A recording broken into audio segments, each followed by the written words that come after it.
was convicted of gang assault and manslaughter. And how old were you when this I was 16 years old when that happened. In order to not to be bullied, I had to basically join the bullies and become one of the bullies. And I fell victim to that as a kid, you know what I'm saying? And that's what brought me to the streets. I went to juvenile detention, but you do have a lot of corruption. The staff used to pay us to fight, smoking weed, drinking, in while I was doing time. Juvie to me was like boot camp to become a bigger, better criminal. It made me worse. God showed me my calling, you know what I'm saying? And my calling is to be a living example of change is possible, growth is possible. We could persevere, go through hardships, and come out like a phoenix. You was able to break free from that cycle. What's one bit of advice that you can give them from the heart? And one thing I would say too is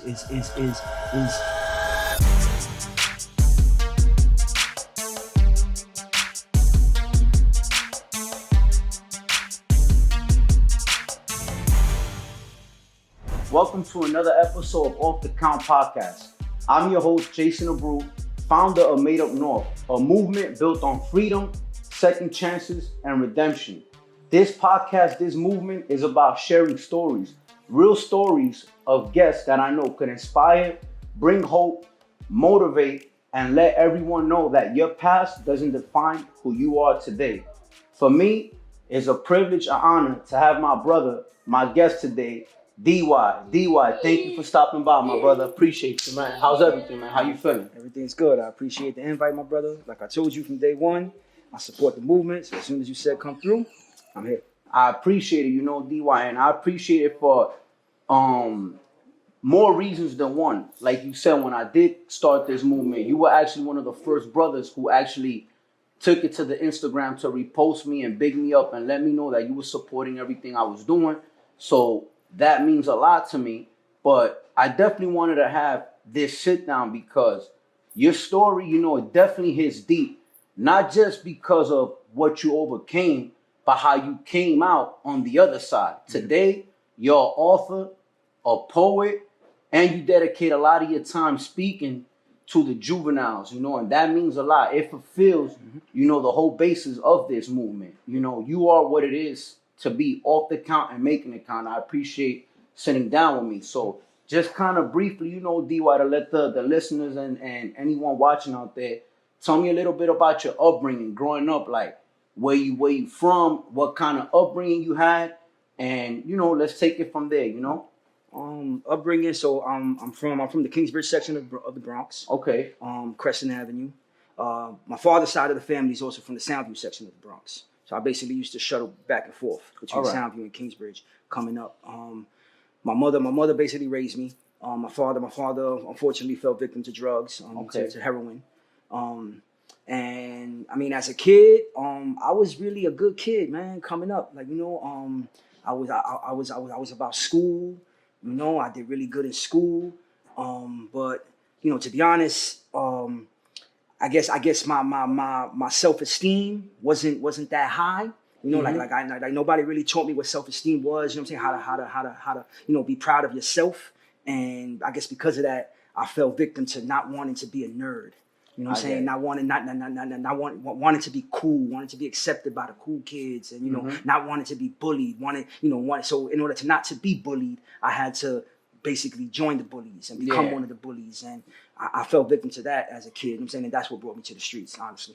So you had a pretty good upbringing, but unfortunately, you felt like me. I had a good upbringing. We both went to schools and everything. We actually discussed that before the show. We both know each other's stories, but so you end up shifting instead of going right, you go left. Now, at what age you would say, DY, you had your run-ins with the law? Like, what was the first? How old were you when you first had issues with the law? I started. Of course, first thing I started doing was stealing. Okay. Boosting from stores. We used to write graffiti on the walls. Yeah. So that went there. So because we used to write graffiti, we used to go to like hardware stores and steal spray paint, steal markers, stuff like that. One of my first hustles as a kid was stealing aspirin and condoms and stuff from like the big department stores and selling them to the bodegas. Yeah. You know what I'm saying? That's how I used to make my money. And back then you were a kid, so you think it's innocent. You know, you just getting some dollars. I get $20. I steal 5 boxes and get $20 each box. That's $100 in my pocket. At the age of 10, 11 years old, that's like having $1 million. You looking like it's a come up for you at 10 or 11. So, and then, you know, from there, I got pulled into the drug game. You know what I'm saying? Started off as a lookout. You know, then got my own corner. And from there, I just that's it. I became a full-time corner boy. And this was at your early years, 11, 12, like 12 years old, 12 years old, 13, I went to juvenile detention. At the age of 13, I did 18 months DFY time. I came home on a program called the Green Team, which was like a work release program for kids. And I mean, juvie was just like, juvie to me was like boot camp to become a bigger, better criminal. I was just gonna ask you, like, how was that experience? Did it help you actually, or it made you worse? Honestly, it made me worse. You know what I'm saying? I mean, but that's you know, I won't put it all on the system. You know what I'm saying? Because, you know, you have a choice. You know what I'm saying? Like, you know, they offer you school, they offer you all of these things. It's your choice to whether you want to, you know, go that route or you know, you want to run around with the bad boys. And that's the route I chose. You know what I'm saying? And, you know, I mean, but you do have a lot of corruption in the juvenile system, especially in the early 90s when I was in there. You know what I'm saying? Like the staff used to pay us to fight. You know what I'm saying? The staff used to bet, used to make us fight and place bets. And you 13 doing this. Yeah, you know, and so, you know, we in the day room throwing hands, and, you know, they like, oh, I got $20 on J, I got $20 on D. You know what I'm saying? And, you know, and then the staff, I mean, bro, I was in juvenile prison smoking weed, drinking. In while I was doing time. So it was actually making you worse. Making the whole experience. So I came home, you know, I can say this, right? I went to juvenile prison, a corner boy, right? Mm-hmm. And I came home wanting to be Pablo Escobar. Of course, you wanted to upgrade. Yeah. Okay. So you came home, how old were you when you came home from that then? I came home, I was about 14. 14, and then when you came home, like, 14 what was you doing when you came home? Did you go back and hang out with the same crew? Exactly. Or you just went back on your BS, back on your...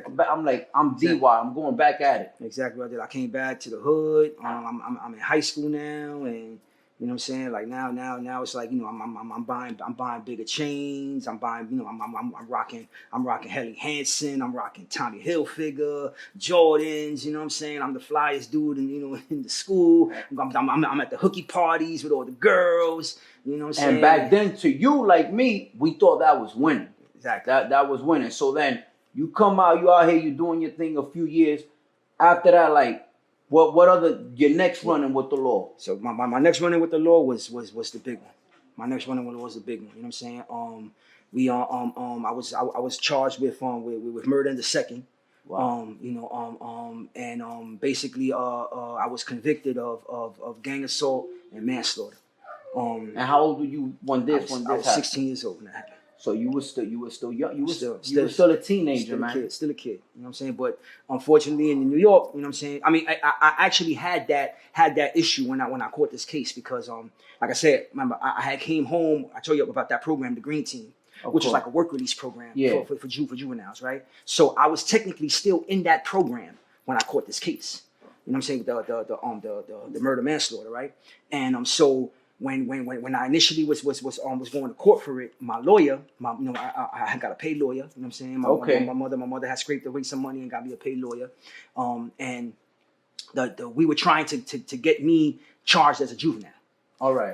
Because I was still under juvenile custody. I was still a DFY inmate. Because you had gotten released from that program. I was on work release. All right. Yeah. You know what I'm saying? So. I was trying to get charged as a juvenile, and you know, so we was going back and forth to court. I actually went to Spofford first when I first got arrested. They took me to Spofford. Once they found out I was 16, they transferred me to C-74. You know what I'm saying? They had put me in PC though. Okay. Because of my DFY hold. You know what I'm saying? So go back and forth to court. When that happened, you know what I'm saying? We go to one. I forget if it was like the Huntley hearing or the whatever, the Donovan hearing, one of those hearings, right? Yeah. And they you know, we tried to get it, and they denied the motion. So once they denied the motion, they said no, he's 16 years old. When the case happened, we charged him as an adult. After that, the DFY hold got lifted. Everything. I came back to C-74, and then they put me in population. So they were trying. So they decided they're gonna try you as an adult. Yep. And what was going through DY's head at this time? Like, you 16 and now you're getting ready to face heavy charges as an adult. We facing 25 to life. Now, you know what I'm saying? That's when I was going to court, my offers were 20 to life, 15 to life. You know what I'm saying? And you 16, man. Yeah. And so the lawyer, you know what I'm saying, my lawyer, you know what I'm saying, worked it out. We basically it was acting in concert with others. Mm-hmm. So the definition of manslaughter is like you kill someone without the intention of killing them. Okay, you know what I'm saying? Appreciate you clearing that up so the listeners can know. With intent to cause physical harm, someone ends up dying. Which was basically what happened. You know what I'm saying? We went, we were in a fight. You know what I'm saying? We was trying to hurt him. We wasn't trying to kill him, but the injuries he suffered, he ended up dying. And, I get it. Like, those weren't really the intention, but it happened. Exactly. Okay. So so because of that, we was able to get the charges dropped to manslaughter. I copped out. You know what I'm saying? Before we was about to go to trial, I ended up copping out once they gave me the offer of 8 and 30 25. At that time though, that was when the transition was going from to Pataki, when Pataki had became governor. Oh, he wasn't playing with the laws. Governor, when Governor Pataki took over, parole for violent felons was non-existent. You know what I'm saying? So I thought I was gonna go up north, do 8 years, and come home. Right? I already had like 2 years in on fighting the case, right? You know what I'm saying? So I thought I was gonna go up north, do 6 years, and I was gonna come home. Nah. Now with Governor Pataki took over office, there was violent. So you ended up copping out to what then, DY? Manslaughter. I ended up copping out manslaughter. 8 and a third of 25, and I ended up CR. I ended up doing 17 years. Because they gave you that split pay, And then, so you was going to the board, and they I went to 6 parole boards before they released me. I went to 6 parole boards, bro, and I got hit 5 times. So you go up 2 years later, like, how was that experience for you? Here you are, like, going up north where, the realest of the realest, a whole bunch of killers, and you still transitioning from a teenager to your young adulthood, and now you gotta face this. Like, how was that experience for you in those years? So what you did, a total of what? 17. 17 years. 17 years. Wow. Almost 2 decades. I went to a lot of prisons all over New York State. I was transferred a lot. I was with the adolescents, I was with the adults, you know what I'm saying?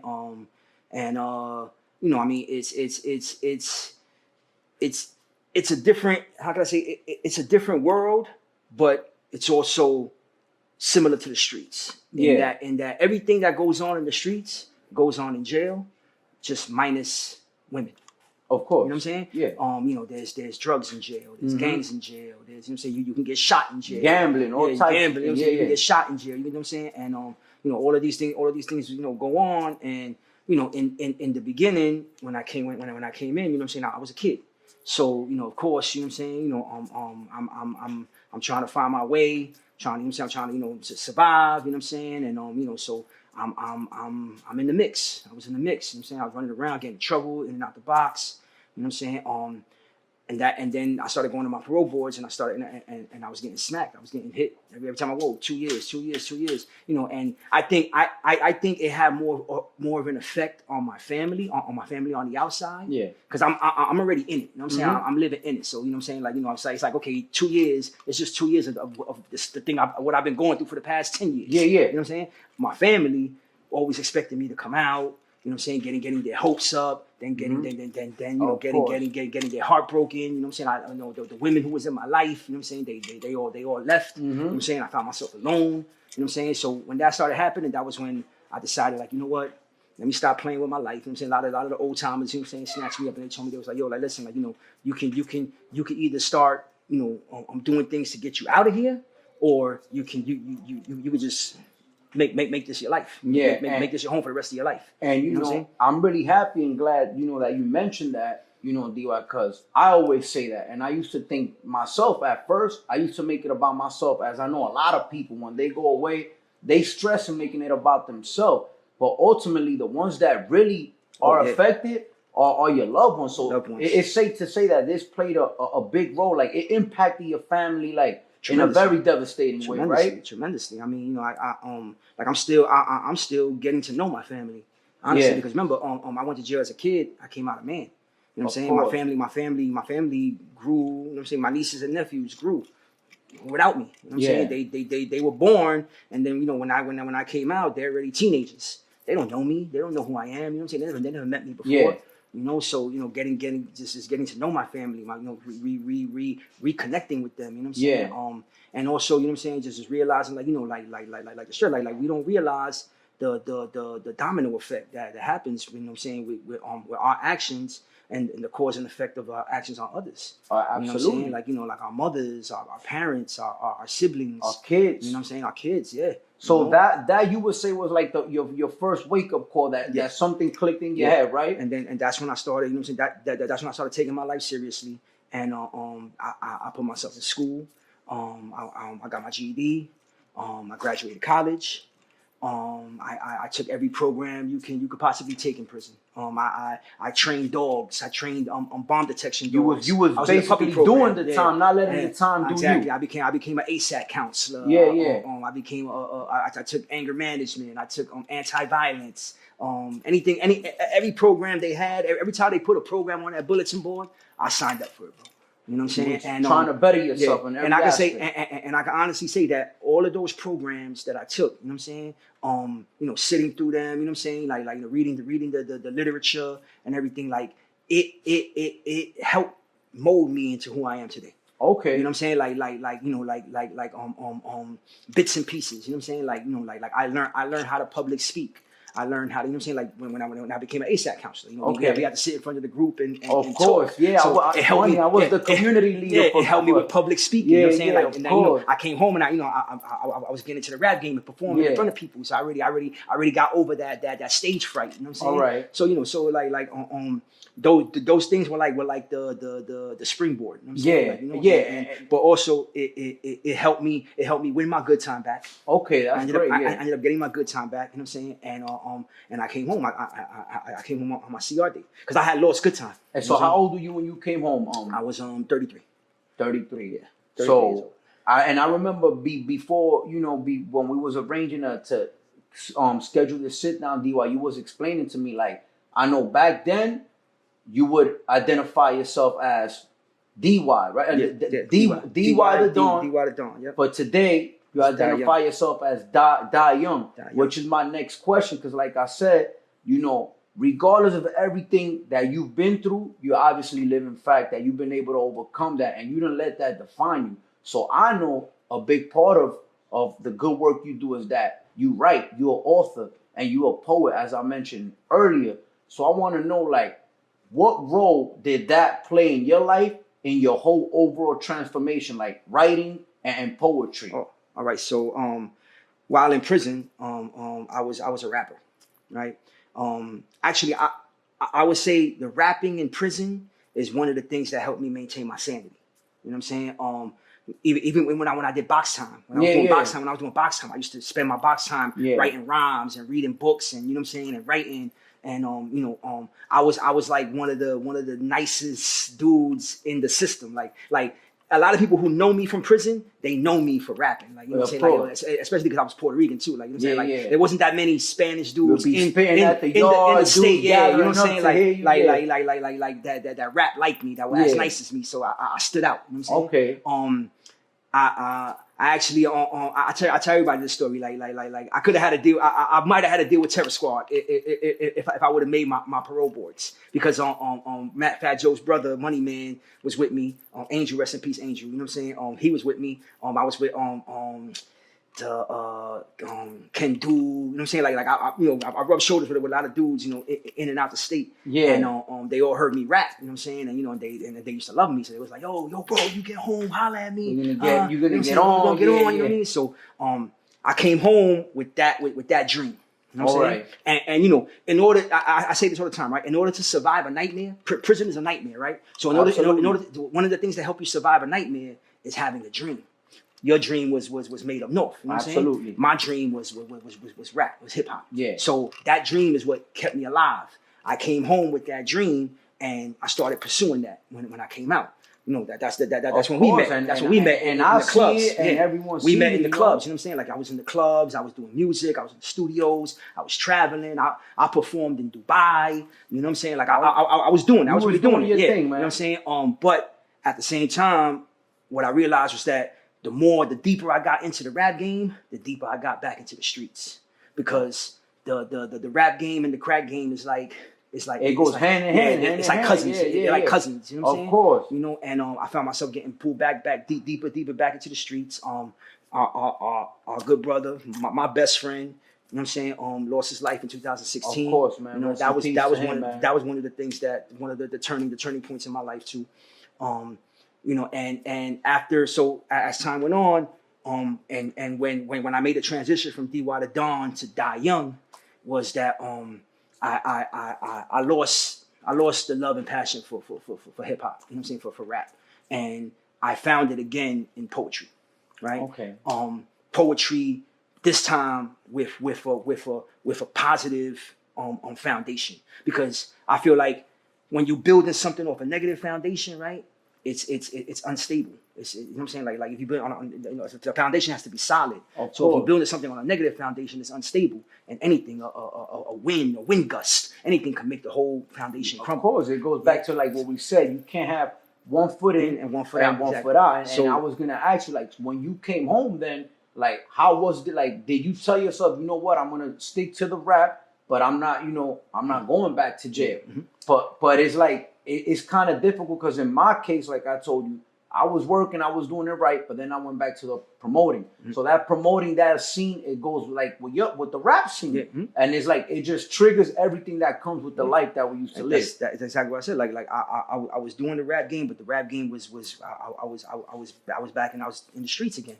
I was in the streets. I was because the streets was what was funding the music. You know what I'm saying? Of course, yeah. And I found myself just getting sucked in more and more. You know, and then, you know, like I said, so because everything is being built on this negative foundation, this unstable foundation, everything started crumbling. The bricks started falling. Everything started breaking. This is happening. And that's when I realized, like, yo, like, you know, if I keep playing with fire, I'm gonna get burnt. You know what I'm saying? I'm gonna, you know, the recidivism. That's the key to the recidivism. Of course. You know what I'm saying? So I decided to stop, and what birthed Die Young was one day I go to the New Eurekan Poetry Cafe, right? All right. It's a random night, mm-hmm. right? One of my coworkers invited me, and I go now, and no exaggeration. I'm telling you exactly what happened, right? I get there, the security guard in the front, right? He tells me, he says, are you performing, right? And I'm like, nah. And he's like, all right, $20, right? So I'm like, $20. I'm like, so if I'm performing, what? If you performing, it's free. Yeah. So I'm like, word? I'm like, all right, I'm performing then. So just for me not to, just for me not to pay the $20, right? Yeah. Just for me not to pay the $20, I signed the list, all right? So I go inside, and it's great, but this is how God works. This is God. They say God works in mysterious ways, right? So this is how God works, bro. Because I go inside, right? Had no intentions of performing, right? But I signed the list. So now I'm there. So I'm like, you know what? I'm a rapper, right? So all I gotta do is just say my raps a cappella with no beat. You know what I'm saying? So I just, I spit my raps with no beat, and that's poetry, right? Yeah, of course. Because rap is rhythm and poetry. So this is how the whole poetry was birthed too. So check it, right? Oh, so I get up there. So they call me up, right? I didn't know it was a slam competition. So for the viewers that don't know, a poetry slam is a competition where the audience members give you scores on your poetry. You compete with all other poets. The New Eurekan Cafe is one of the most world famous poetry venues in the world. It's been around since the 70s. Every famous poet in the world has performed at the New Eurekan. It's like a historical landmark. You know what I'm saying? In Lower East Side in Manhattan, right? So I walk into the New Eurekan. I sign up for the slam competition. Never did poetry in my life, right? And I won first place. Get out of here! For something that you said, I'm gonna just sign up. Just sign up first place, just so I don't have to pay the $20. And how was that feeling, bro? Like? It was surreal. It was crazy. You know what I'm saying? So like I'm like, wow, like, you know what I'm saying? And you were like, I got something here, I'm gonna run with it. So, it triggered me, and I started pursuing it more and more. One of the things that made me fall in love with poetry is that poetry is universal, bro. Like you go to a poetry event, right? And you have every race, creed, color. You know what I'm saying? You have different walks of life, from college kids to street kids, from rich families to poor families. Like, it's so diverse. You know what I'm saying? And one thing that the universal language of all human beings is pain. You know what I'm saying? Yeah. No matter where you're from, you go through pain. You go through emotions. You go through trials and tribulations, and that's what poetry basically articulates. Of course. Human emotion, human pain, human thoughts. You know what I'm saying? And so it speaks to every demographic. You know what I'm saying? Yeah, of course. Every type of person. You know what I'm saying? So that's what drew me to it, and I started pursuing it more and more and more. And I mean, bro, like I sit before you today. I'm a 7-time slam champion. I won 2024 Orlando's Poet of the Year. I won the Tampa Bay Flavor Fest 16 bar champion last year. I published a book of poetry, Evolution of a King. You actually have a book that's on, you have a book on Amazon, right? Yep, What's the title of that? It's called Evolution of a King. Okay. Right. It's basically it's a collection of 20 poems. Okay. For $20. So it's like $1 a poem, right? Beautiful, yeah, man. And it's my poetic journey from when I first started doing poetry until today, and it shows it's my evolution. It's my growth as a man, my growth as an artist, my growth as a human being, my growth as a father. You know what I'm saying? I forgot to mention that too. Like, one of the other turning points in my life was when my daughter was born. My daughter was born in 2014. I was home. I came home in 2011, so I was home 3 years. My daughter was born. And my daughter was born with autism. Okay. You know what I'm saying? She suffers from autism, and I just one of the things too that I realized why I had to change my life and get out the streets was because she a special needs child needs a special type of parent, and the things I was doing were not conducive for her health, for her life. You know what I'm saying? For her future. And I realized that. You know what I'm saying? I realized it. It took me a while too, but I realized it, and I wanted to make myself a more positive person, so I could be in her life. You know what I'm saying? And I could be a positive impact on her life instead of saying, because when we're, that's another thing too. Like, when we're in the game, we don't realize that we put our kids in harm's way, man. You know what I'm saying? Like, we put them in danger. We think we're doing good for them because we're buying them Jordans, and we're buying them PlayStations, and you know what I'm saying, and you're putting them in polo clothes. When in reality they much rather our present, our time, presence over presence. Always, you know what I'm saying? Presence over presence. And I'm gonna be honest, you sharing all of this, is utmost respect, and the whole way you went about it, that you entered this contest as something like, let me just mess around, but it was something that you was already passionate with. And that's something that I try to tell everyone listening out there coming home. And it doesn't necessarily mean anyone just coming home from prison.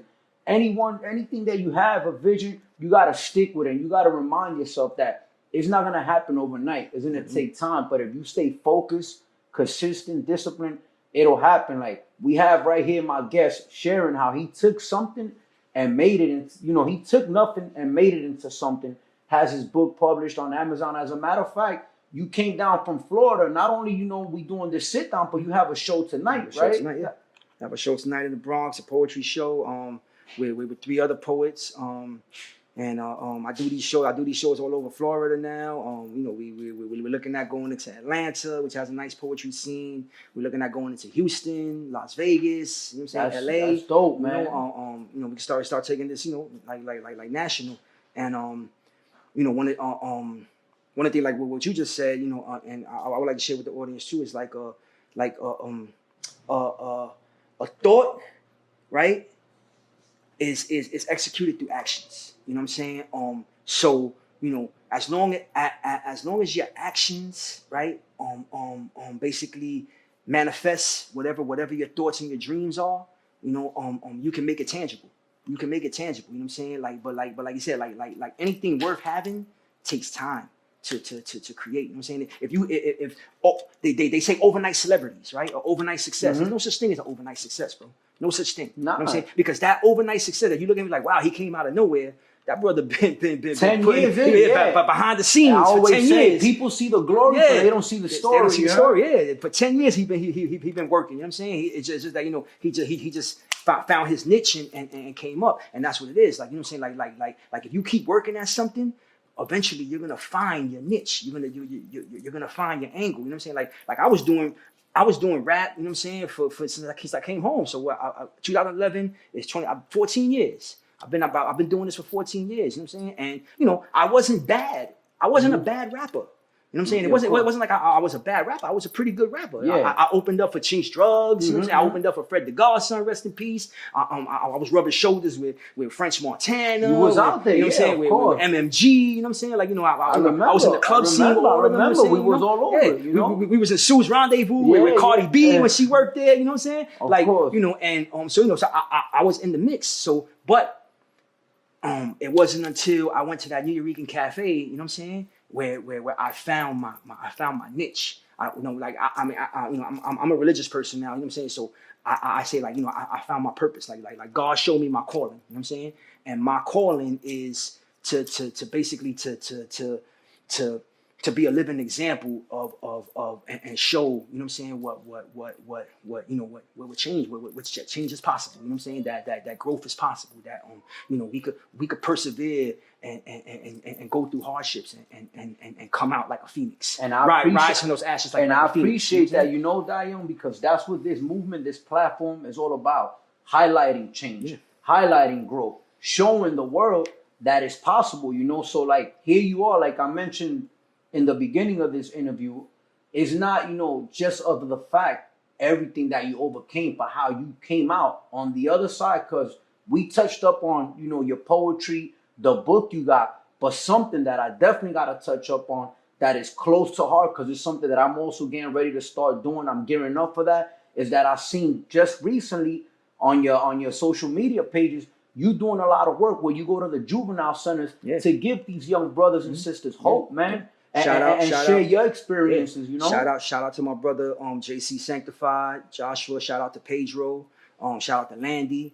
I'm a part of something called Urban Youth Justice. Okay. Right. Urban Youth Justice is a program. It's funded through church donations. And we go into facilities in Tampa, Kissimmee, Daytona, Orlando. And we go in, we sit down with the kids, man. How does that feel, DieYoung, when you go in there and you get a chance to share your story with these young brothers and sisters and give them hope, man? My name, the reason why I call myself DieYoung, right? And this is like my catchphrase, right? I say where I come from, the life expectancy is half of 70. You know what I'm saying? You know, we come from communities where, you know, we live fast and we die young. You know, a lot of my friends died young. You know what I'm saying? And you know, I feel like I'm somebody who's like beating, you know, who's like defying the odds. You know what I'm saying? Of course, you know? And that's why I took on that acronym for my name. And I go and I sit down with these kids, and man, it's surreal because like one. All right, I went into a facility in Daytona, right? All right. And we actually sat down in the cafeteria with them. You know what I'm saying?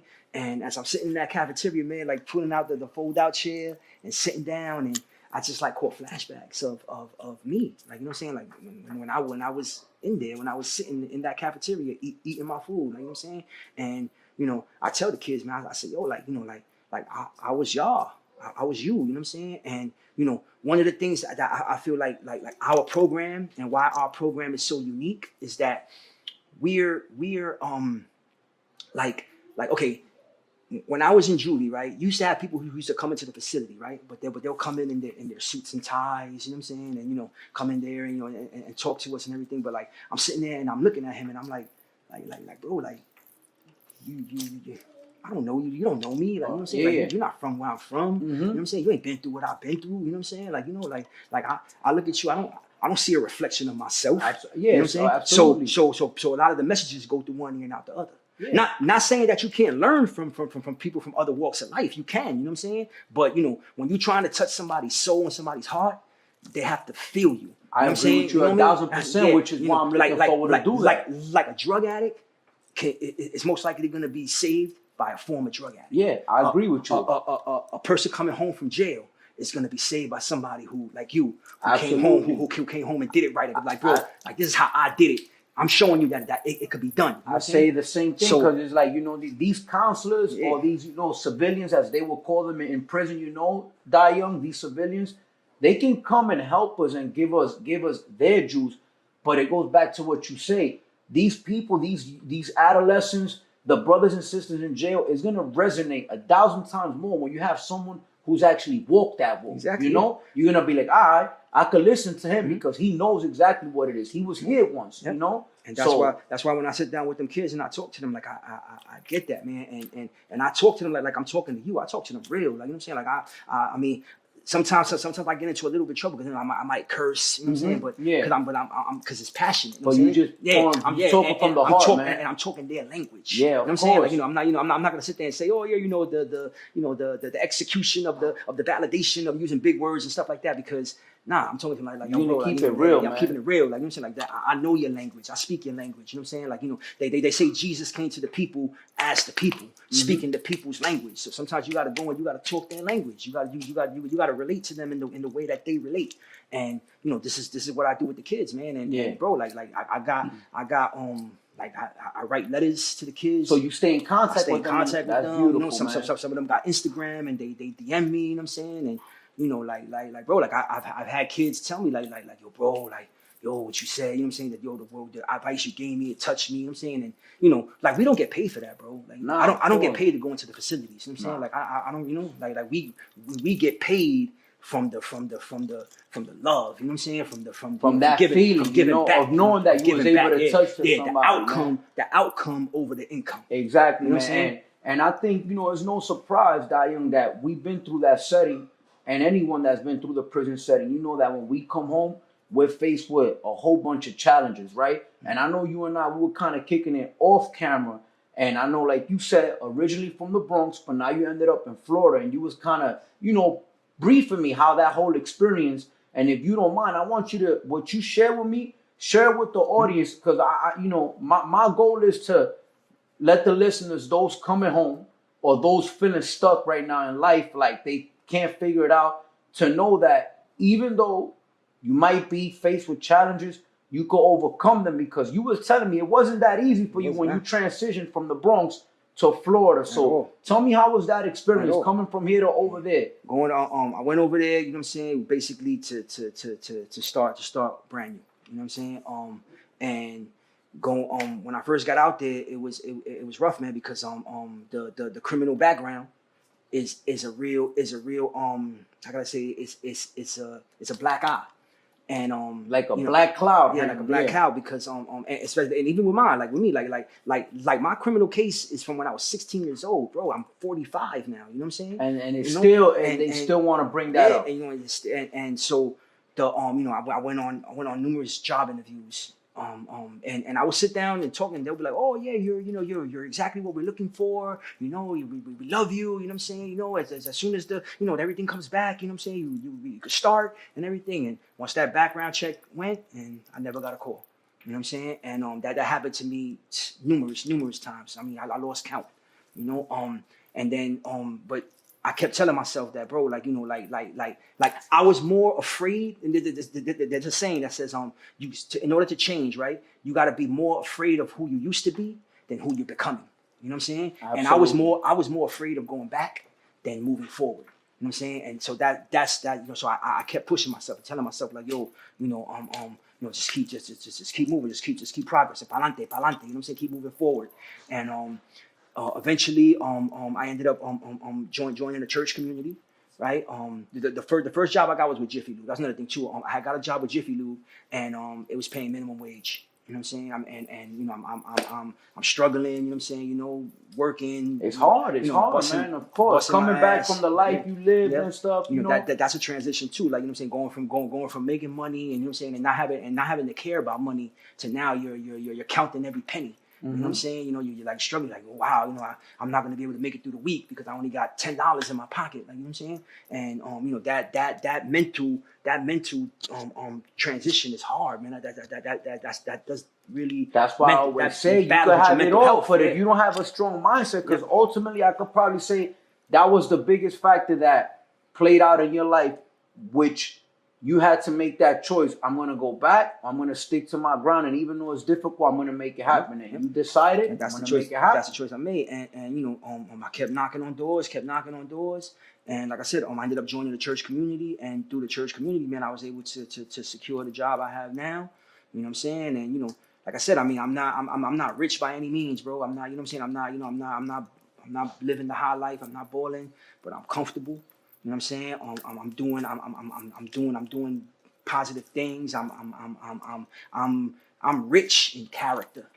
Before, you know, I was rich in materialism. You know what I'm saying? Now, bro, I'm rich in character, and that's priceless, and like you said, right? Peace of mind is more valuable than anything money could buy. Oh, bro. absolutely. You know what I'm saying? Like I have no more anxiety. I have no more worry, man. I have no more paranoia. You don't gotta worry about the folks coming to knock down your door, stick up kid from up the block, scheming on me. You know what I'm saying? It's crazy, you know. That's priceless to me because I used to be the same way. Before I had this anxiety, that used to drive me crazy, waking up with cold sweats. And ever since I decided to live the way I live, a life of purpose, just like you, DieYoung, you know, it's beautiful, man. Like, and you know, blessings beget blessings, man. You know what I'm saying? Like, you know, that's one thing that's one thing I pride myself on now. Is like, you know, like I give without expecting anything in return. Like, you know what I'm saying? Like, you know, like even with these kids, man, I go to these kids, like, you know what I'm saying? Like I give them my heart, I give them my soul, my experiences. You know what I'm saying? I even help them out if they need something. Like, like one of the kids came home, you know what I'm saying? And, you know, he hit me up and he was like, yo, you know, I pulled up on him, gave him a few dollars, like, you know what I'm saying? Like, you know, and you know, man. I'm not.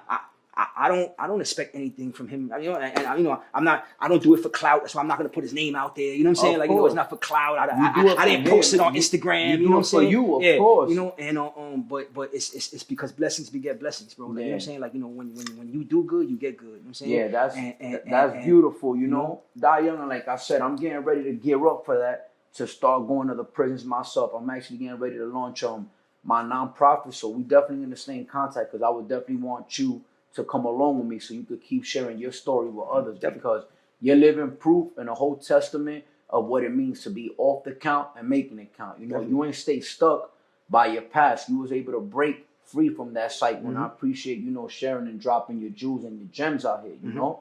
So I want to ask you, DieYoung, to all the brothers and sisters, the ones incarcerated, the ones soon to come home, or just any brothers and sisters out there that might feel stuck in life, like, what's one bit of advice that you can give them from the heart, DieYoung? You could tell them in the camera, you know, that they might feel like hopeless, like it's the end of the road for them. What are some words that DieYoung could share with them, man, to motivate them?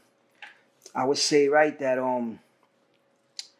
hopelessness, right? Hopelessness is an illusion. You know what I'm saying? It's something you feed yourself. You know what I'm saying? Like can't, you know, you cannot give other people the power to make you feel less than who you are. You know what I'm saying? Like you, when you do that, you are allowing them. So you're giving it to them. You're doing it yourself, right?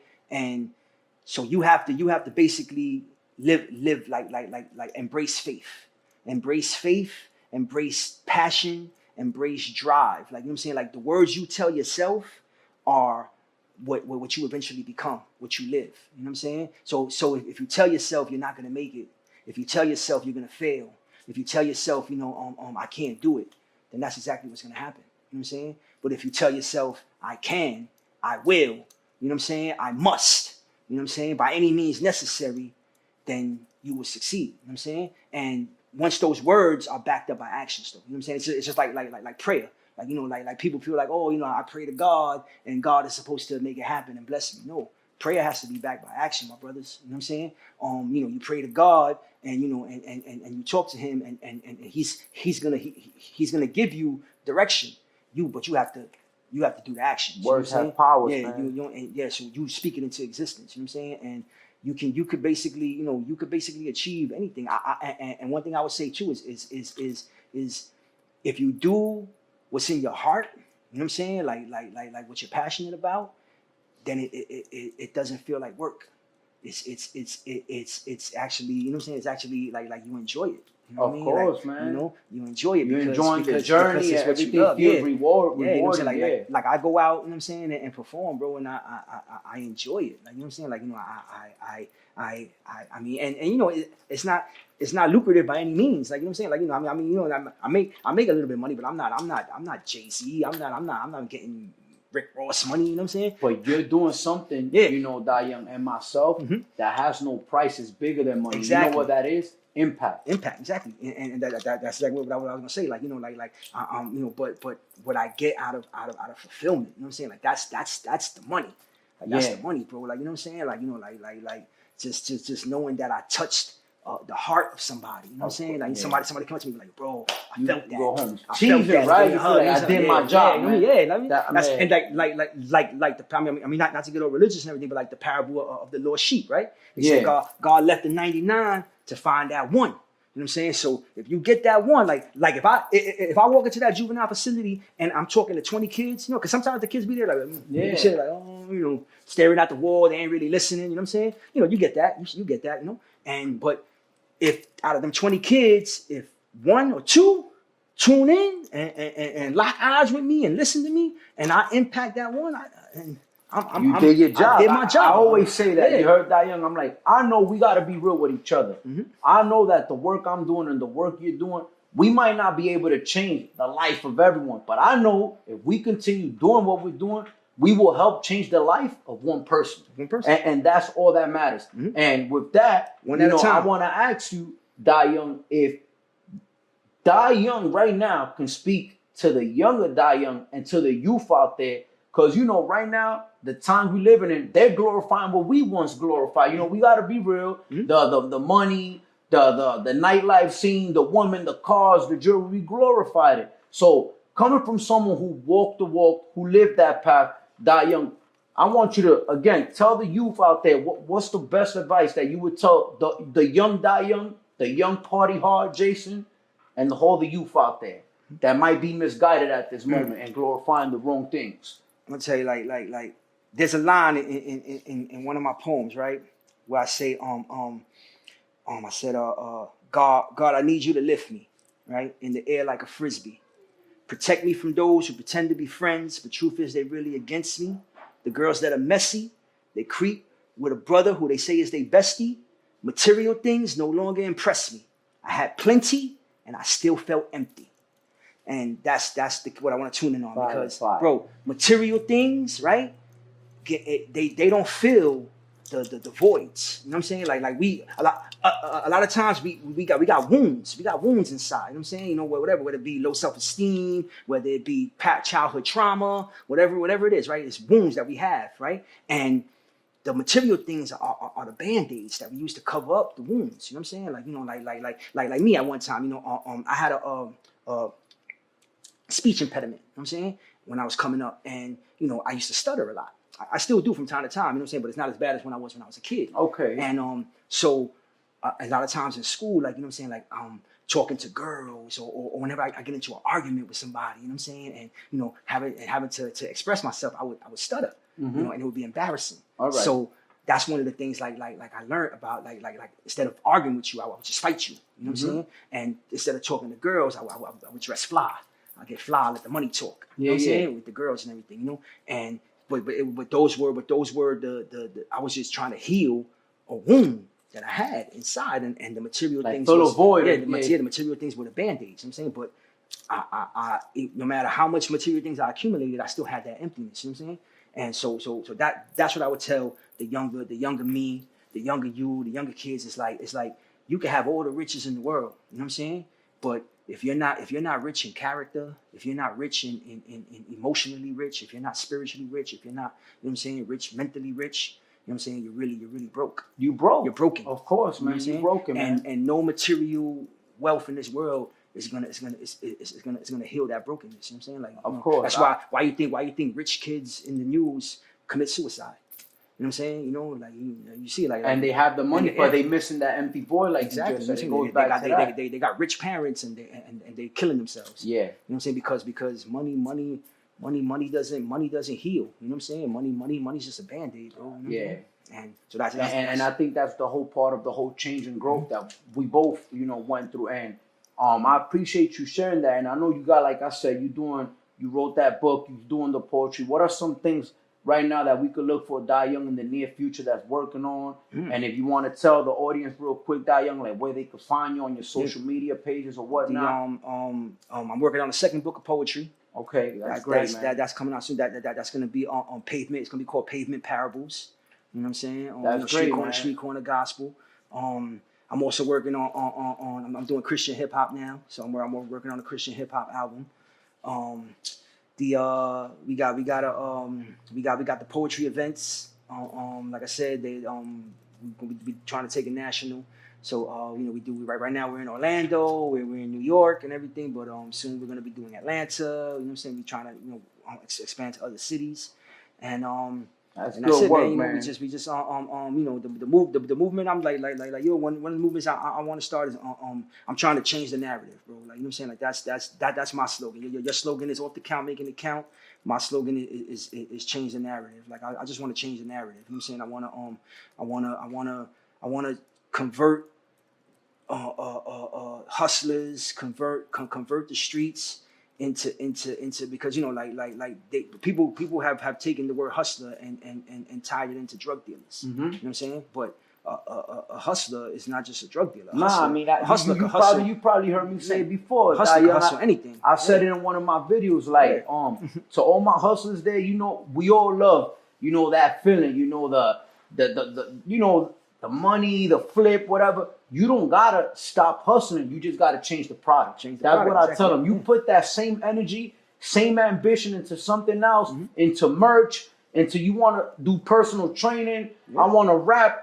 Invest your time and energy. That same time and energy that you were focusing on hustling illegally, do it in a legal setting now. The only difference is, it might take you a little bit longer because now you're doing it the right way, but you ain't never got to compromise your freedom. So when you sit back and think about it, risk versus reward, I'll take my time hustling something else. I remember an old timer pulled me to the side when I was upstate, right? And I never forget this conversation, right? He told me, he was like, yo, that he made millions of dollars in the drug game in the 80s. He was from Queens.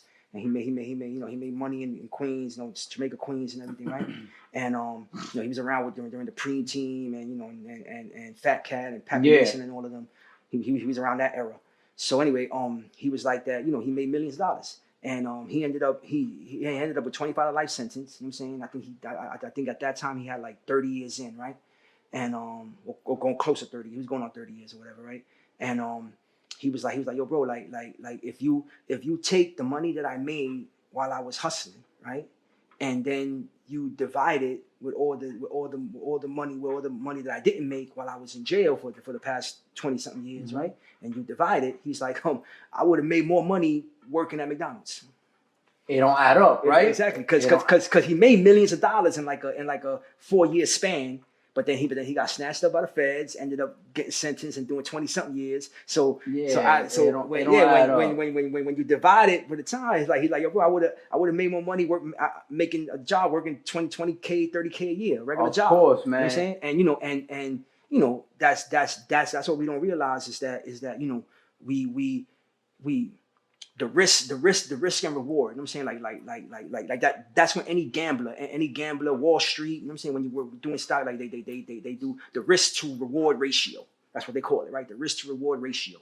And we don't, as street dudes, you know what I'm saying? We don't really look at the risk to reward ratio because, like, you know what I'm saying, like okay, the risk is great.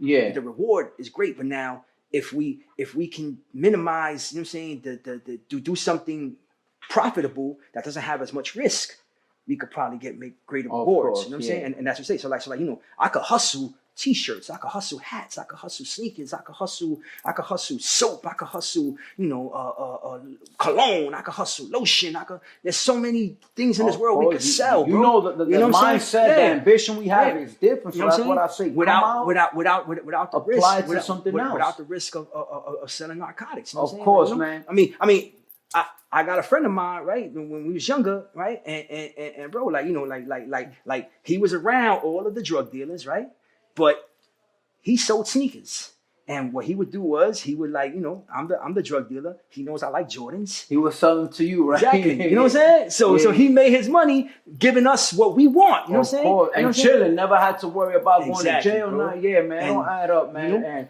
I appreciate you sharing that. You heard DieYoung. And one last question I'm gonna ask you, man. I know you got to get ready to head to your show.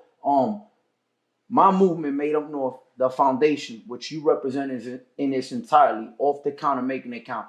What does off the count and making it count mean to DieYoung when you hear that? Off the count and making it count. That mean to me that whole slogan is like coming home, right? Coming home and doing something with your life, doing something with yourself, doing something you could be proud of. You know what I'm saying? Like once you come off the count, right? Then now you just did time. Mm-hmm. You did time, whether you did 5 years, 10 years, 20 years, whatever, right? You did time. So now you off the count. So now it's time to make, now the time that you're gonna do on the street, you gotta make it count. Of course, that's exactly what it is. Getting off of that prison count, coming home, and the daily choices you make, that's how you make it count, mm-hmm. For you and others. Because like we said, man, we're not the only ones affected mm-hmm. when we go away. Mm-hmm.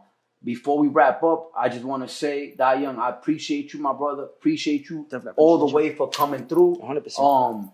You not just because you came through and had this sit down with me, but I appreciate you for everything that you're doing, for the culture, for the youth, and for the future. Mm-hmm. You have a story of pain, of power, and of purpose, and you're living proof that transformation is real, my brother. And I truly appreciate you sitting down. I'm definitely going to make sure, we put your link up there so people can go check out your book. Yep. They could check out your social media pages. We're going to be in contact because like I told you, I want us to do that together, going to speak to the facilities. And that's about it, man. As always, you've wrapped up another episode Off the Count podcast. Thank you, everyone out there, for listening. And remember, we off the count. And every single day, we making it count. Definitely. Peace, love, and blessings. Thank you. Yo, DieYoung, thank you, brother. 100%. Appreciate you, man.